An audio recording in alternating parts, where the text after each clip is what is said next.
welcome to the Soul Trap, honey. I love you. I appreciate you. Now let's get to this video. What's wrong? What's wrong? Yeah. We're in a cabin in the woods, okay? All right? And all of a sudden, I open this door, and there's this thing. Why is that there? It's not Halloween no more. How do you know it's not a person? Why are you fucking with me? Right? It's not funny. No, it's not funny. Hold the damn thing. Yeah, she play way too much. Story time. Growing up in the 90s, I had a great aunt named Martha, and she was a wonderful woman. And when I tell you she was one with nature, this woman had up teen wild animals in her yard. Aunt Martha had always taken care of these animals. Didn't even have to have food. They would just come to her. So one day, I'm hanging out with her, and we're shelling butter beans on the back porch, when all of a sudden, one of the most beautiful animals I had ever seen walked up into her backyard. White deer. I had never seen an albino or snow white deer ever before. This deer was absolutely majestic. He had the biggest set of horns we ever saw. Wow. Big full mane, bright blue eyes, and a big bushy tail. He was gorgeous. Wow. So while me and Aunt Martha's jaws are dropped from looking at this beautiful creature, the neighbor walks over and says, "Oh my God, what is that? Let me go get my pew pew. I have to get it." And Aunt Martha said, "Don't you dare." He said, "Why? It's just going to eat, poop, and die at some point anyways." She said, "Leave it alone. This is their home and their safe place." I said, "Matthew, I've warned you before about this. If you mess with nature here on this property, you know what's going to happen." He said, "Oh, I don't believe your old ghost stories. That don't scare me." She said, "Why won't you just leave it alone? It's just trying to live its life." He said, "Because it's so beautiful, rare, and unique. I think it would look good over my fireplace." Aunt Martha turned and said, "Well, maybe you would look good over my fireplace." So he walks away, and we can tell he's fuming, and she looks at me and says, "He'll be back." It seemed like something more was going on. I just didn't know what it was. I said, "What do you mean? Why would he come back?" She said, "Because he's already seen it. He's not going to be able to let go of this now. He's going to try to unalive that beautiful deer. But we can't let that happen." So we took a bag of corn way out in the woods and lured them away from the backyard. Where we took the deer corn was on her property, on the backside, so this neighbor had no business being over there. Even though we put out that corn, the animals still came back. They always came back. They loved her. We see that beautiful white deer walk up in the backyard again. So the next morning, we're back on the porch, shelling more butter beans, when the neighbor walks over again and says, "Hey, have y'all seen that deer again?" Martha said, "No, we haven't seen nothing today." And Martha said, "Didn't I warn you before about this? You didn't learn your lesson?" I said, "I'm telling you, this is not the kind of land that you want to hurt these animals. It will come back on you." I said, "Aunt Martha, tell me, why did you say you didn't learn your lesson? What happened before?" She said, "Back when Matthew and his wife first moved here, they were pulling up in their driveway, and Matthew saw this big rabbit hopping across the road. So Matthew gets back in the car,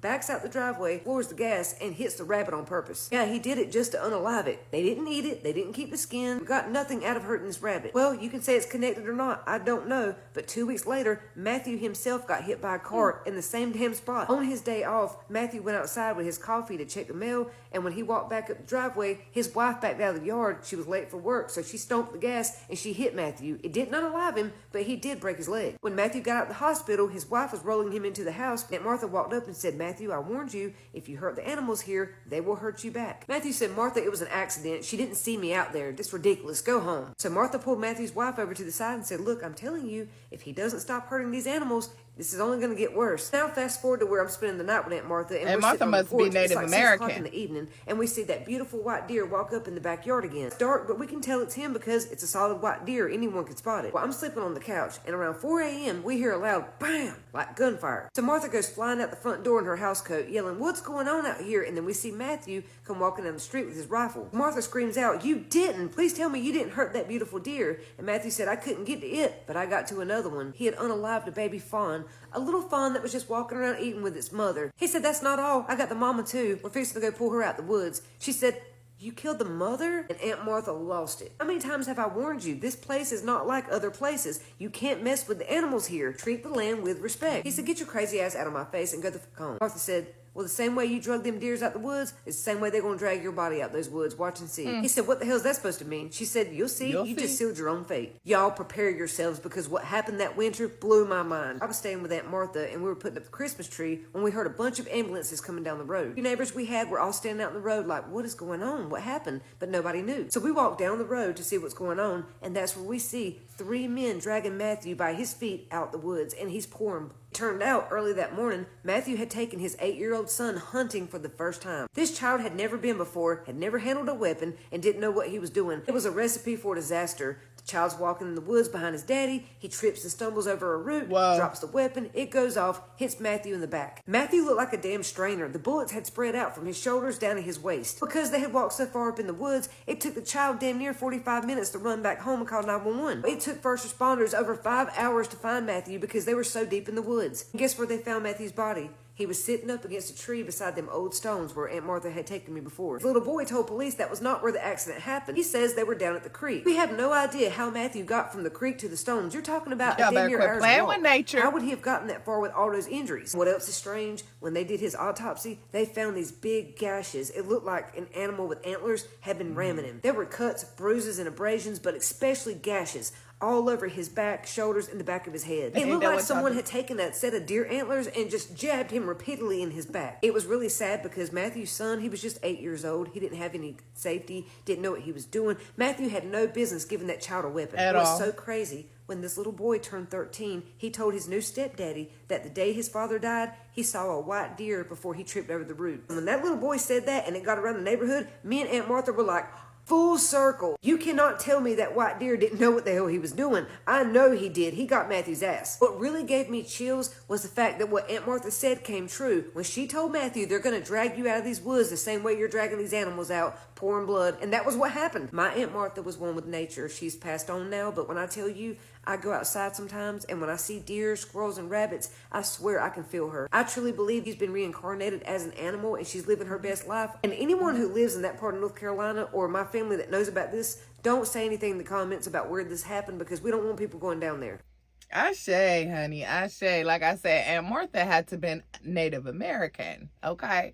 That's my personal opinion. I'm about to tell y'all a story that I listened to about 3 days ago, and it has not left my mind. And of course it happened in Mexico. So there was a truck driver who had a partner. You know, sometimes there's two people in a truck. They take turns while one is sleeping, one drives, the other one gets tired, the other one drives, and this one goes to sleep. Why did I overcomplicate that? Anyway, they were both on the road, and the truck, something messed up to make them have to park on the side of the road. Mind you, this was in the middle of nowhere. They also realized that they had no signal on their phones and nobody in the radio was responding to them. So the guy who had been at the back sleeping volunteered to walk and see if there's anything up the hill, because at this point they were trying to go up a hill to go forward. He tells the guy that was driving to stay put in case anybody passed by, or maybe a cop or anybody that can help them out. They both agreed. The guy went on his way and the driver stayed in the truck. So as the guy who stayed in the truck is waiting, he starts to feel something very eerie. Like, okay, fine, he's in the middle of nowhere, but like, why does he feel the sensation like he's being watched? It was also in that moment where he starts to hear almost like if something is scratching the passenger side of that truck. He wasn't thinking it was anything paranormal or like scary like that, but obviously he's like, well, what if it's an animal? What kind of animal is it? Should I be concerned? So what he did is he kind of went to the passenger seat, looked at the mirror because he figured he could see what was down there, and what he thinks he sees is an old lady. However, the weirdest thing is he thinks that he sees this old lady hunched over, hiding next to the passenger door, which would be crazy because if you know trucks,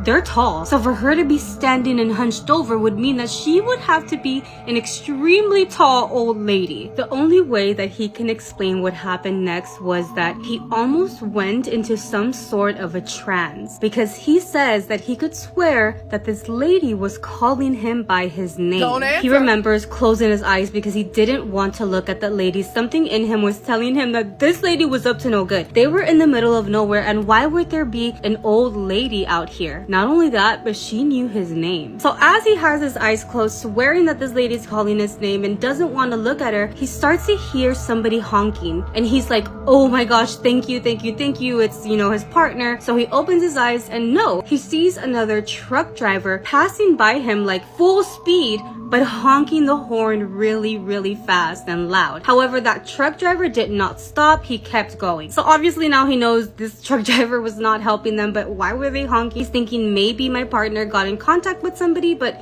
why didn't they stop? So since they didn't stop, he again closed his eyes and just prayed and prayed and prayed, because obviously he still heard somebody calling his name. So he says that he has no idea how long he sat there with his eyes closed and just praying until somebody knocking on his window interrupted that. And thankfully it was his partner. And by this point, the driver got out of the truck, hugged his partner, and just started crying and crying and crying. After hugging his partner and he's still crying, he sees that his partner brought this guy that he knew that also fixes trucks, and he went and hugged him too and started crying, and they were both like, what the fuck is wrong with you? So he tells them, he's like, I swear there was an old lady. I think she was really tall because I saw her. She was calling my name. And they were both looking at each other like, I didn't see an old lady. Like, there's nobody there. Why don't you get in the other truck and let's just go? Like, they were gonna go and fix this in the morning. I forgot to mention this was like at 3 or 4 in the morning. My bad, Pim. So their plan was to just drive ahead where there was like this restaurant that a lot of truck drivers stopped at until the daylight came back, and they would go back to the truck and fix it. They get to this restaurant and they recognize a lot of these truck drivers that were there, and one of the guy was like, what is wrong with you? Because at this point, the guy, the driver, the one who saw that old lady, he was so pale and still scared out of his mind at what he had seen. However, he did not hold back. He told every truck driver that was at that restaurant exactly what he saw on the side of the road, and for some weird reason, they all stayed very silent. The guy who had originally asked him what was wrong because he was pale told him, you know, someone just stopped and told us something weird. This guy tells them that about an hour ago, a truck driver had stopped at that restaurant. He was also very pale and scared, and when he asked them what was wrong, the guy told them the following. I just got chills. This guy tells them that when he was in his truck driving downhill, because again, the other truck was over here stuck going uphill, that he could have sworn that he saw an old lady, a very tall old lady with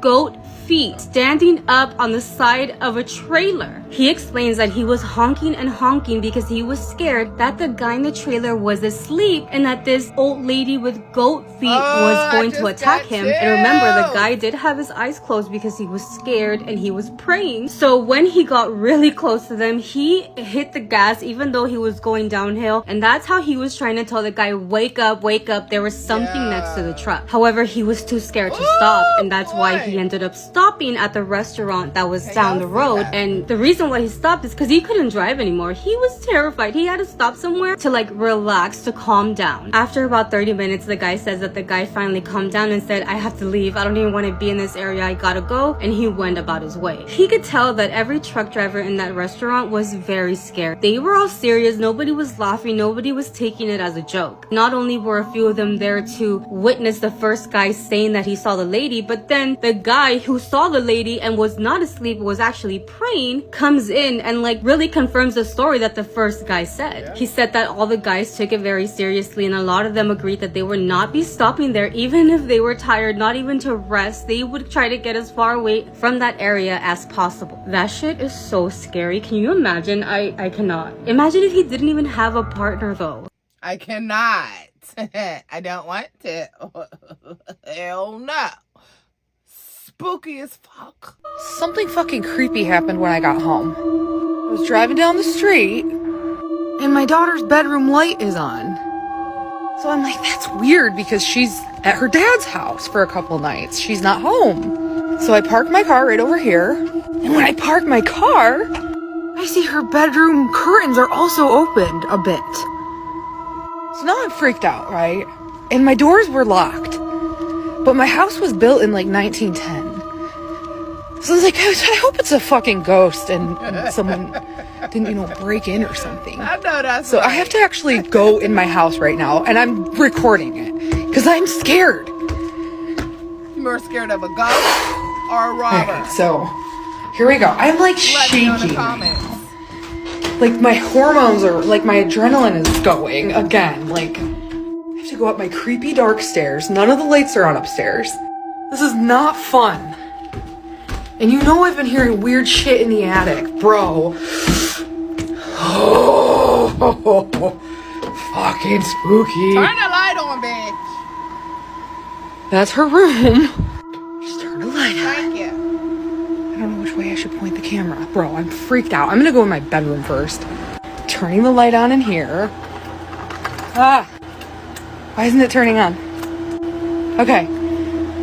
This shit's scary. She got a lot of hair. Dude, I don't want to go in there. I wonder if her hair is naturally curly because of how thick it is. Everything is like normal in here. But her painting fell. This painting she made was hanging on the wall and that fell. Her chair that belongs to her desk is here, but that just might be normal. Like maybe she was playing with it. I'm gonna look in her closet. Dude. You need a pew pew. Everything's normal. I'm gonna shut her light off. Like the LED lights are on in my other daughter's room and those always go on. Dude, it was fucking creepy. I'm looking behind the shower curtain. Ha! Nothing there. Weird. Like that light was off last night. I was here in my house sleeping. I hate when that light is on because if I close my door and the light is on, it shines through this crack. It's gotta be a fucking ghost. Like my house was built in like 1906, not 1910, 1906. My Uber driver warned me not to go out tonight. So look, I don't know if I'm tripping or I don't know if this really happened last night, but this will happen. So it's the 4th of July right now, but you know, last night was the 3rd, so you know, I was outside. I left this little rooftop party around like 11:30, and I called me an Uber because I was getting a little saucy. So I ain't checked the driver's name or nothing. I just got in. And she was bad, you know. She had a little, little puff, whatever, and, you know, she was cute, little caramel skin, whatever. She looked good. Hell, so what's a puff? I get in the car, and she looked back. She like, you still smell like the same cologne. So I kind of laugh it off. I'm like, okay, like, do I know you? Whatever. And she smiled. She like, not yet, but I've driven you before.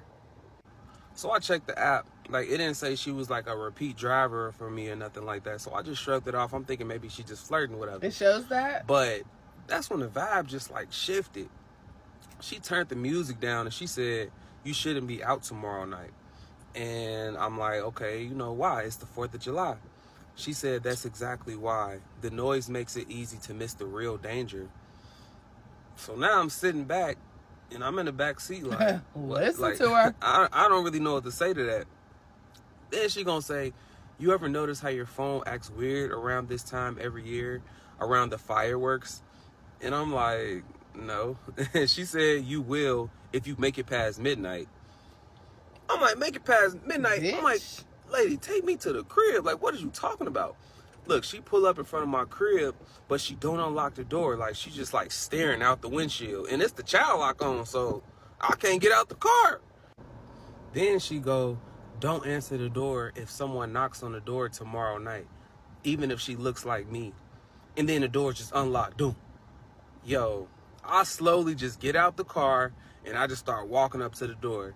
And I remember I'm dangling with the keys, whatever, but then I just seen like the lights turn off, whatever. So I look back and she gone. Like, I didn't even hear the car pull off or nothing. And then I checked my trip history, no receipt, no driver. Like, it made it look like I had never took an Uber trip. And he didn't. Y'all, I don't know who she was, what she was, but I'm probably not going outside tonight. I'm out right now, but I'm probably not going out tonight. I don't know, chat. What y'all think?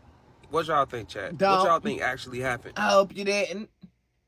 I hope you didn't. I hope you listened. Okay, she could have been a spirit trying to warn that ass and protect you and got you home safe.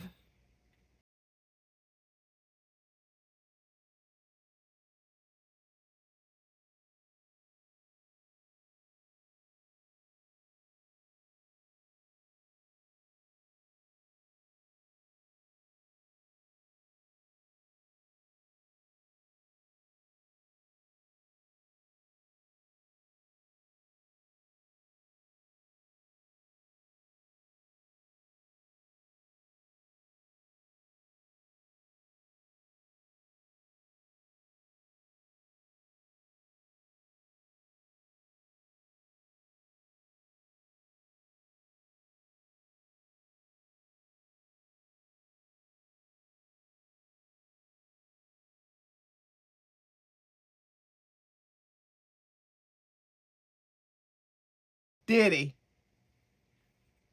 I'm just playing.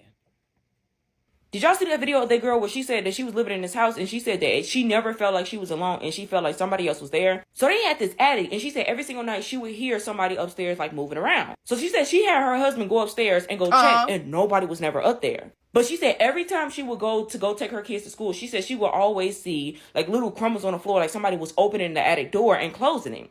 So they ended up purchasing some cameras so they could see if they could catch somebody coming from out the attic. So they put the cameras up, and she said one day when she went to go take the kids to school, she said she came back and she had noticed that it was more gravel on the floor, but the attic door was still closed. So she went back, she reviewed the camera, and she never seen anything. So then one day she decided that she was going to go put tape up on the attic door to close it just to see if somebody was taking the tape off so she can catch the person.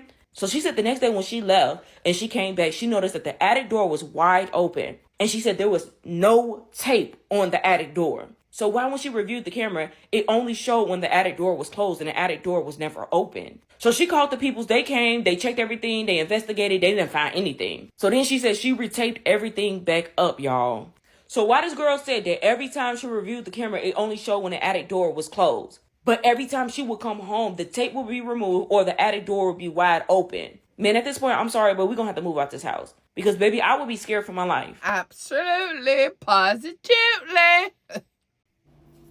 Let me tell y'all one of the most scary things that's ever happened to me.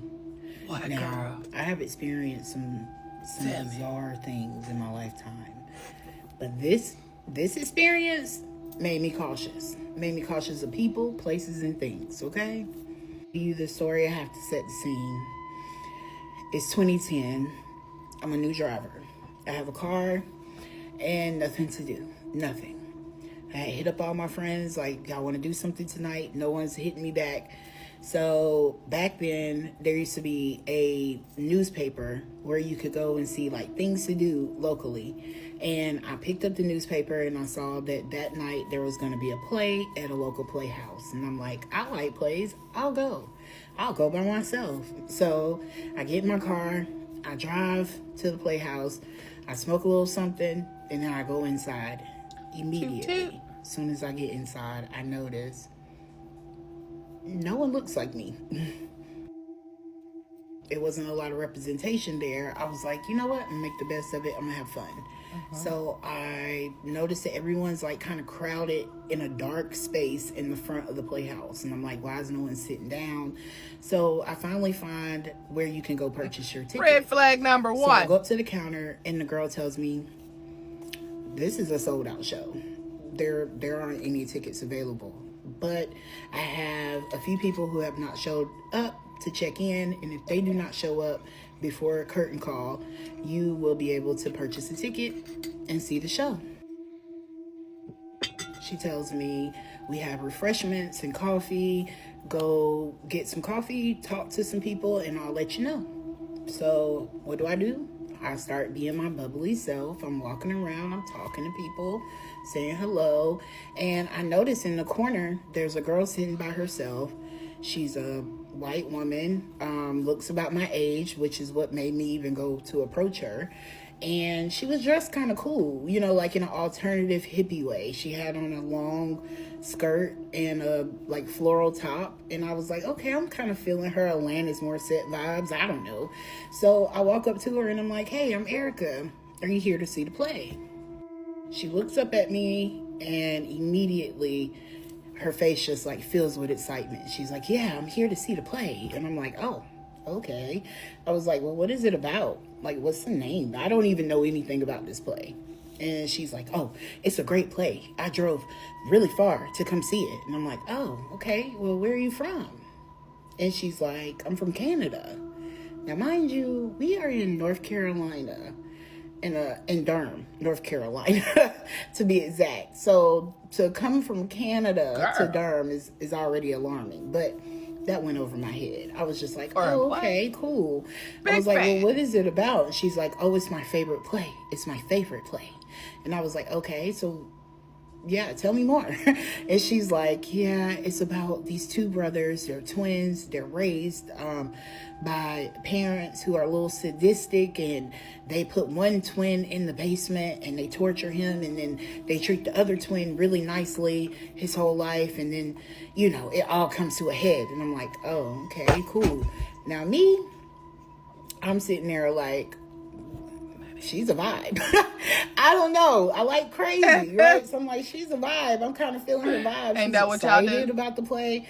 So I'm telling her, like, I don't even have a ticket, but she told me I might be able to get one. Okay, the woman from the ticket booth comes up to me and she says, oh, you can purchase a ticket. So I'm like, cool. I pay for the ticket and I sit back down beside the girl. And the girl is just telling me, like, about how it's snowing in Canada right now, and she had to call out of work to come, and it was a big deal. After that, they tell us that we can move into the auditorium. So we get up and we start to walk in, and she's like, you can just sit beside me. And I'm like, all right, cool. Because mind you, let me set the scene. It's a small playhouse. It's not huge. It's not a big show. It's a small production. We get in, it's very dark. I sit down, she sits beside me. Now, as we're sitting there, she's going like this. She's excited about this play. And she's making me excited. I'm over here like, let's watch this play. What's about to happen? Like, I'm intrigued. So the lights go off and the play starts. Now, the play starts with screaming. It's screaming, like violent screaming, and it's really graphic, extremely graphic play. So I'm watching it, and as I'm watching it, I'm looking around the room. It's very dark, but I can see people, and people look uncomfortable. I'm uncomfortable. I'm looking over at your girl, and she's over here like, and I'm just here for the vibes, okay? Now, as the play goes on, you know, the brother that was down in the basement escapes and he murders the whole family. Let's just cut to the chase. As he's murdering the family, the scene is so graphic that people are uncomfortable and getting up and leaving. They're leaving the play. Like, they're not even watching. That was your cue. And I'm sitting over here like, this is really good. Like, it's a good play. I'm not uncomfortable. I'm not nervous. Nothing's really, you know, red flagging for me. I'm just like, this is a vibe. So the show ends, and they announce, like, you know, they go on stage, they all take their bows, and they say, we're going to have refreshments, and you can meet the cast after the show. Cool. I'm like, yeah, might as well meet the cast, because she's the girl to the left of me. She's all like, let's go meet them. Let's go meet them. I wonder if they'll sign my book. I'm like, cool. So we get up. We go back to the little entrance story about her crazy area, because it's like very small. And we're in there, we're meeting the cast, she's getting them to sign stuff, and I'm just kind of like, okay, that was fun, let me go home. So I get to walking towards the exit, and she's like, hey, can I use your phone? Now, mind you, this is 2010. All I had was like a little Cricket wireless flip phone that I paid minutes on. I paid minutes on my phone. Like, so me letting somebody use my phone is very generous. But I was like, yeah, you can use my phone. She's like, I have to call my ride. I have to call for a ride or a cab. She's like, my car broke down on my way here. And I'm like, dang, your car broke down, bro? So I'm like, yeah, use my phone. So she steps outside, uses my phone, and comes back. She's like, do you mind waiting with me until my ride gets here? And I'm like, that's cool. We'll wait. Why not? But at this time, they're actually starting to close up the playhouse. So we have to wait outside. Now, this is Durham in 2010. And I don't know if y'all know anything about Durham, but there's like a meme that goes around. It's like the Lion King scene where he's like, everything the light touches is yours. And he's like, hey, what's that dark place over there? Well, people say that's Durham. Because Durham was kind of violent back then. But you know me, I'm not worried about it. So I'm like, but I'm not going to leave her outside in downtown Durham by herself at night. So I'm like, yeah, I'll wait with you. That's cool. So we're standing out in front of the playhouse. People are still kind of out there. You know, it's not like we're by ourselves. Like, other people are talking in the parking lot. And we're waiting. It's been about 5 minutes. And I'm like, well, how long is your cab going to take? And she's like, can I tell you something? What, bitch? I said, sure. I look over at her and she says, I didn't call a cab. So I'm like, why not? Why didn't you call a cab? And she's like, I don't have any money. Okay. So I'm like, all right, well, what are you going to do? And she's like, I was hoping that you could give me a ride. I'm thinking to myself, you know, I'll call you a cab. Where are you going? I felt safe. I'm going to be honest. I felt very safe. You know, I didn't feel in danger. So I was like, yeah, but where are you going? And she's like, oh, my car broke down somewhere near Oxford. Now, immediately I'm thinking, that's kind of far. That's like a good, 25, 30 Mind minute you, she drive. came from Canada. And it's in the middle of nowhere. We're in Durham, which is like a central city. Oxford is the country, okay? And I'm like, okay. But I told her, it's fine. I'll give you a ride. My car is right over there. So I point to my car and we start to walk. Now, as we're walking to the car, I'm thinking to myself, should I be giving this girl a ride? I don't even know her. I'm thinking, bitch. Oh my gosh, y'all, I'm running out of time. Y'all gonna have to meet me in part two.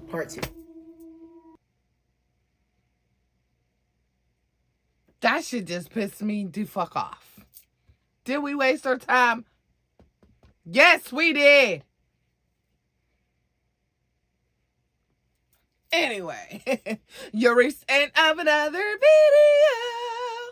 I appreciate y'all. I love y'all. Y'all are my soul tribe, honey. Without you, I am everything. No, but without you in YouTube world, I am nothing. I appreciate y'all. I appreciate your support. Keep it coming. Please like, comment, and subscribe.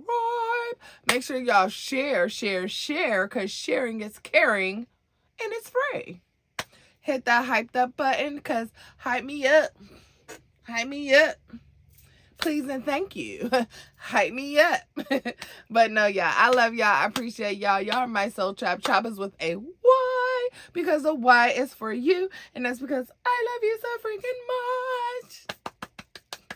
Again, please like, comment, and subscribe for your daily dose of supernatural, coming to you every Sunday and Thursdays. I love y'all. I appreciate y'all. We're going to try to do 30 Days of Creepy for the month of October this year and every year moving forward. Hopefully and thankfully.